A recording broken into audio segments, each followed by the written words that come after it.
Hi, it's Dr. Denise at Microdose U with another episode of Microdosing Psychedelics and Women's Health.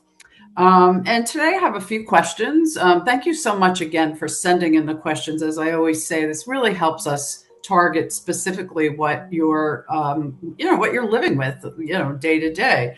And as I mentioned in the last episode, if you want to send me some of those, like it's data for me and us here at Microdose U, Dr. Dave and I can look at what your experiences are in using microdosing these psychedelic medicines, and it's real world data. Because as we've said, the research is lacking, and it can take quite a bit of time for the research to catch up with what we're all experiencing. So if I get 50 people saying, yes, Dr. Denise, the psilocybin when I'm feeling PMS definitely doesn't feel right, but microdosing LSD actually does seem to help. As I mentioned in the last episode, there's going to be a study that hasn't yet started that's looking at microdosing LSD to sort of help with that PMS time. We know that it does, and yet, of course, we like that controlled studies and research will be done to show that.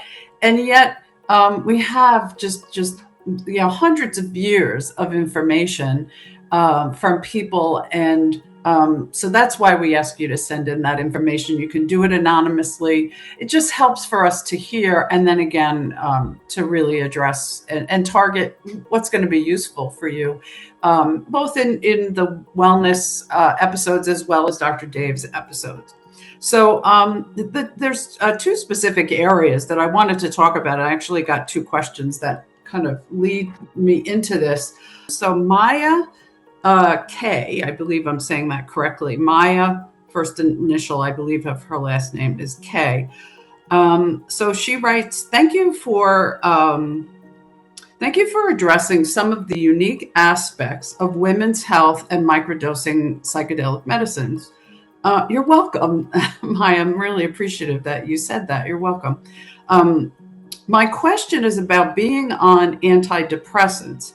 I've been on an SSRI for many years. Do I need to stop this medicine prior to starting microdosing? That is an excellent question. And I will say, in general, this is a topic that applies to everyone, men and women. Although I get that question more from women, and here's why. Women tend to be on these medicines. I mean, men are on them as well, and that has increased, in the last few decades. But women tend to be on them more so. And here's one of the reasons why. Women will speak to their OBGYNs, doctors, providers about their mood. Doctors are used to, providers checking on how women are doing, say, right after childbirth or, as they're entering perimenopause. And, if a woman says that she's feeling kind of down and anxious, not sleeping, depressed, sad, moody, brain fog, there is a chance that a provider will offer a SSRI. And that stands for selective serotonin reuptake inhibitors, technical term. What that does is it's going to increase the amount of serotonin. What we know is that serotonin is linked to so many things, men, women, all of us.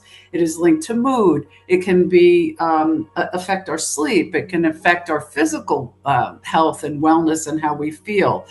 So with the changes in cyclical parts of the month for women that have a menstrual cycle, there's going to be changes in that serotonin. And as I've spoken about in prior episodes, as you enter perimenopause, you're going to see a gradual and very, inconsistent, changeable rate of the presence of serotonin.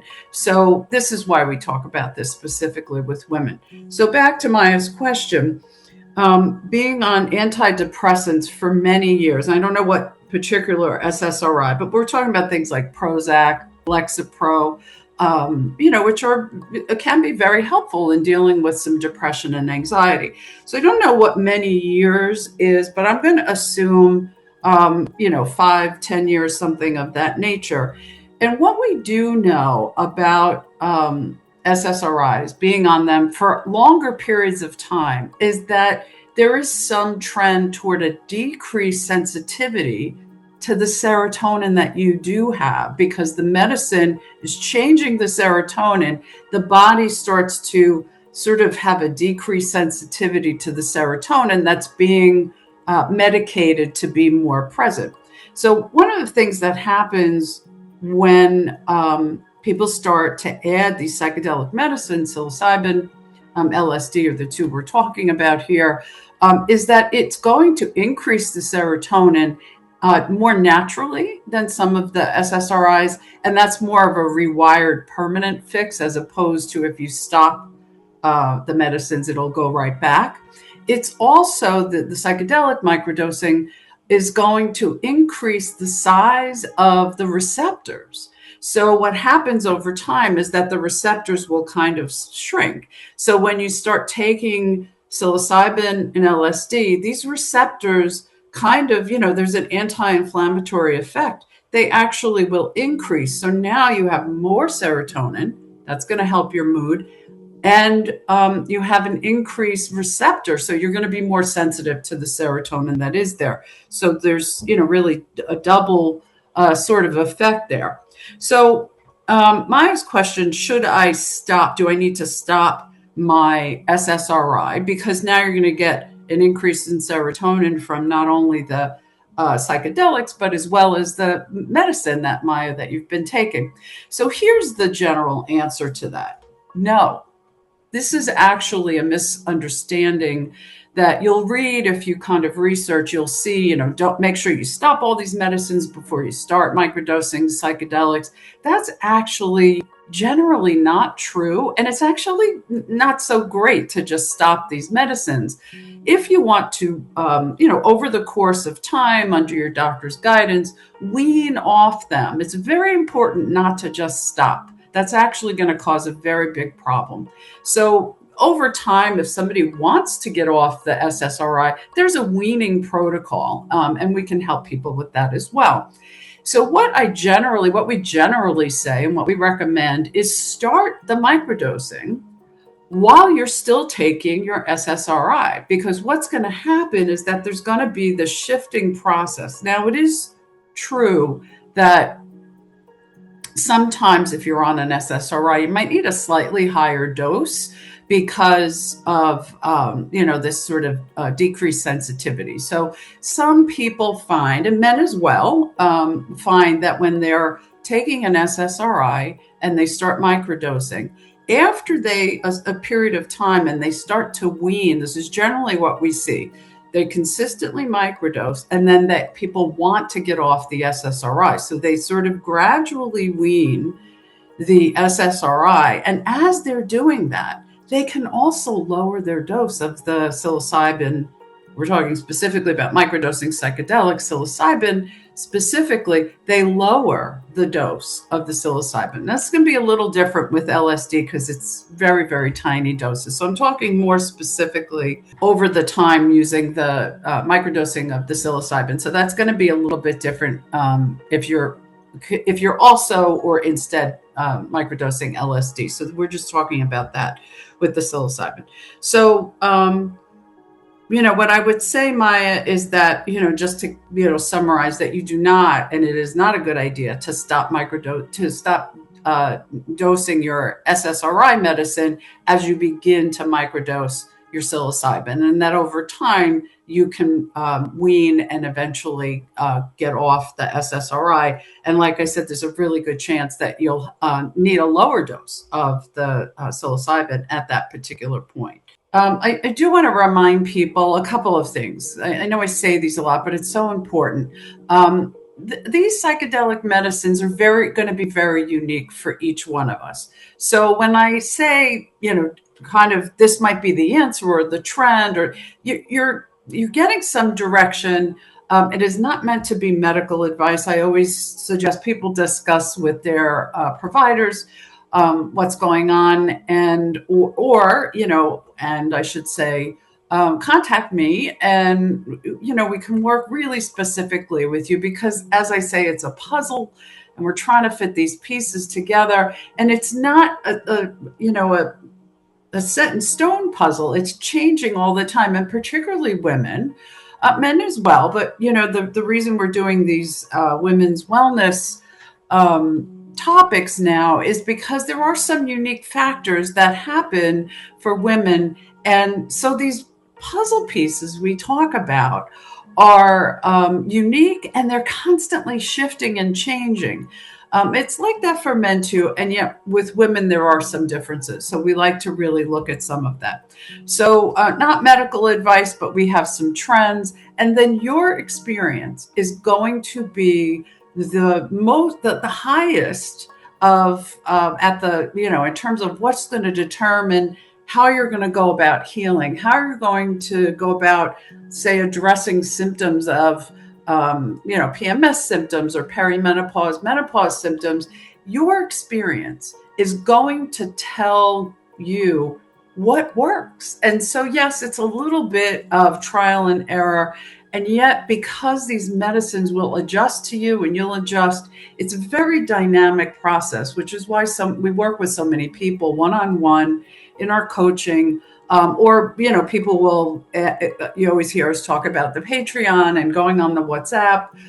Certainly check the show notes to get all that information, because you can really ask those questions, because what might be true for me yesterday may be different today. So the general, some trends, and I know myself, if I'm having kind of a sensitive day, I know how I want to approach that, as opposed to, a different day, I might have a certain dosage of psilocybin, where if I'm feeling particularly sensitive today, I'm going to lower that dose. So I know how to do that, and I understand, and that's going by certainly the information in my training, and yet it's also going by what I know my body does. So keep those things in mind. Going to the next question. Sorry, I just have these because people send them on and they're electronic. So, okay. Deirdre L. Writes in, I'm starting to see some irregularities in my hormonal cycles and believe I'm at the very beginning of perimenopause. I think I'm in between my regular menstrual cycle and just starting perimenopause. Do you have any advice on how to use the psychedelic medicines as I'm microdosing? Now, she's saying that she's already using the psychedelic medicines. So this is an interesting time frame. Just starting to see some irregularities that are suggesting perimenopause, and yet still having a menstrual cycle. So it's going to be a little different.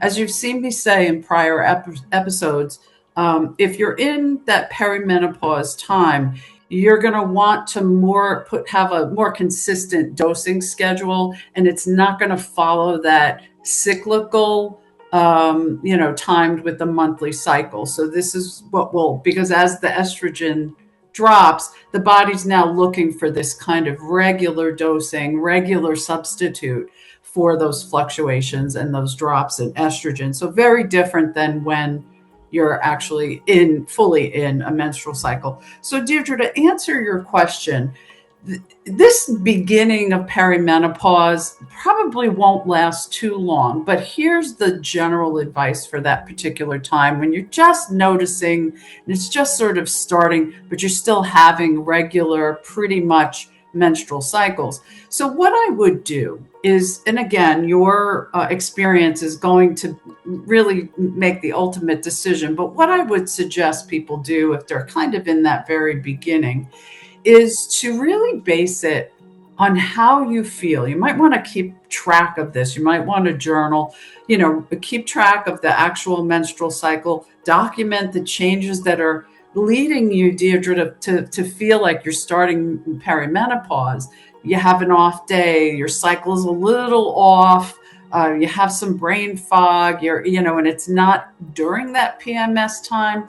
Those are the times that I'm speaking of. So it might not follow the menstrual cycle, and you have like maybe during ovulation or a dip during the menstrual part of the cycle, you're feeling that kind of way that you might feel during the PMS part, the luteal phase of the cycle. So you're going to use how you feel. If you're feeling that brain fog, sort of sad, down, moody, sensitive, stress, a little more stress, or, people talk about being sensitive physically, achy, or just like everything's bothering me, even if that's not during the PMS time of the cycle.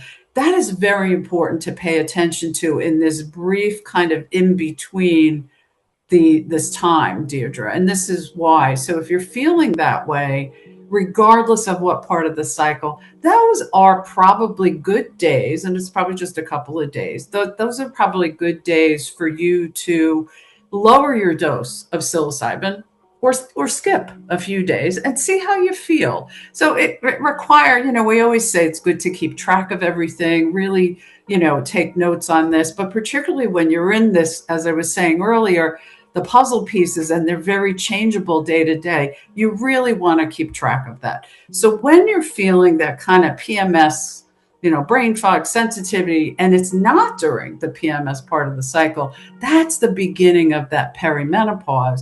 And that's when you want to lower psilocybin or skip those days.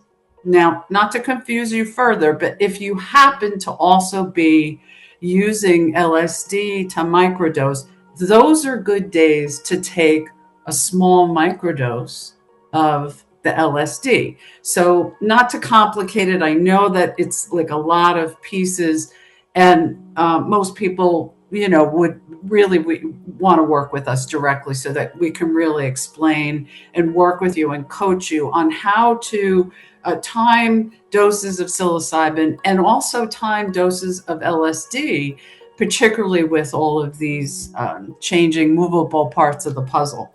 So I hope that helps. So thank you for sending in those questions. There are more questions I didn't get to today, but I will get to them in the next episode. And thank you very much. And we'll see you next time.